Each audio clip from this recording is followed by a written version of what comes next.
Welcome to the story of Indigenous banking. The story of how homegrown banking changed the face of a nation and put the power of money in the hands of everyday people who worked hard to earn that money. This is 1914. The first steamboat passes through the Panama Canal. World War I breaks out in Europe. The population of Trinidad and Tobago is just 350,000. The first Calypso recording is made. Port of Spain officially becomes a city.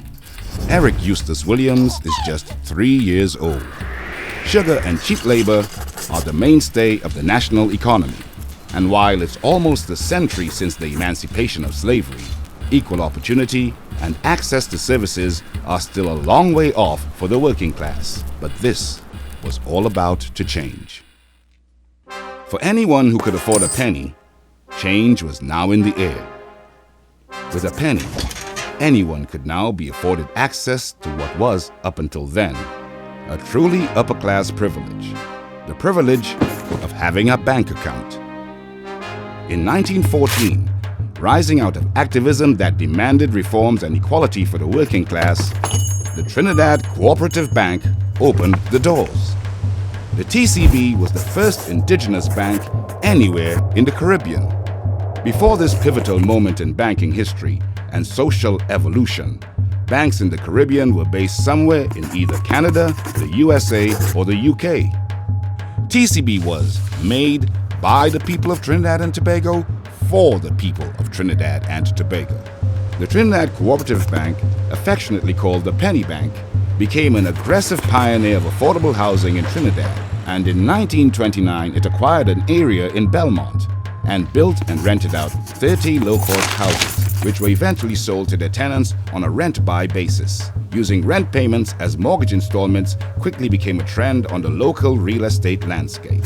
Fast forward across another world war, with Trinidad and Tobago becoming a key location in the war effort.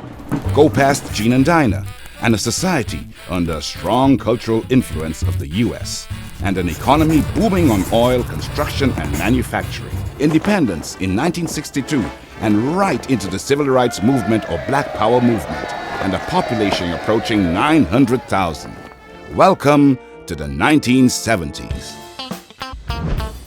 At this point, the competition for home ownership was at an all-time high. Enter the National Commercial Bank of Trinidad and Tobago and the Workers' Bank, the second and third indigenous institutions on the local bankscape.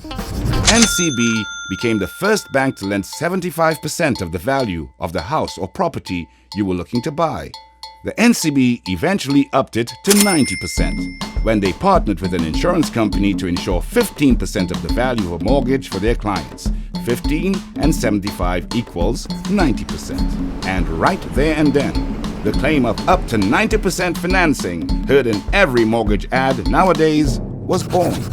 In 1993, to ensure the survival of the legacy and vision for equal services and opportunity for all citizens, which these three indigenous banks fought to build, the first Citizens Bank was drawn. And like we say, the rest is both history and our future. As we celebrate 100 years of indigenous banking and all the benefits and unique perspectives and evolutions it continues to bring to our society, simply because it's 100% invested in our home, T&T. First Citizens, founded for the people, by the people.